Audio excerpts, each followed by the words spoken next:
മനുഷ്യന്റെ ജീവിതത്തിന്റെ എല്ലാ രസവും കെടുത്തുന്നത് ആർത്തിയാണ്. മനുഷ്യന്റെ നിലവിലുള്ള ജീവിതത്തിന്റെ ആനന്ദം എന്താണ് എന്നറിയാതെ പോകുന്നതിന് ഒറ്റ കാരണമേ ഉള്ളൂ, ആർത്തി.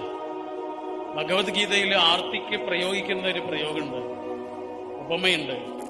എന്താണെന്നറിയോ? മഴക്കാലത്തെ പുഴ എന്നാണ് പറയുക. രാവൺ തരംഗിണി എന്നാണ് അതിന്റെ സംസ്കൃതം. മഴക്കാലത്തെ പുഴ. മഴക്കാലത്തെ പുഴ കണ്ടില്ലേ നിങ്ങൾ? പ്രളയകാലത്ത് അതിന്റെ രണ്ട് സൈഡിലുള്ളതിനെയും എടുത്തോണ്ട് പോകുന്നത് വലിയ വലിയ മരങ്ങളെ, വലിയ വലിയ വീടുകളെ, വലിയ വലിയ ഭിത്തികളെ ഒക്കെ എടുത്തോണ്ട് പോവുക ചെയ്യുന്നു. ഒരാളുടെ ഉള്ളിൽ ആർത്തി ഉണ്ടാകുമ്പോഴേ സംഭവിക്കുന്നത് അതാണ്. അയാളുടെ ഉള്ളിൽ ആർത്തിയുടെ ഒരു പുഴ ഒഴുകുമ്പോൾ നിലവിലുള്ളതിന്റെ ആനന്ദം കൂടി എടുത്തു കൊണ്ടുപോയിട്ടാണ് ആ ആർത്തി അയാളുടെ എല്ലാ ആനന്ദങ്ങളെയും അവസാനിപ്പിച്ചുകൊണ്ടിരിക്കുക.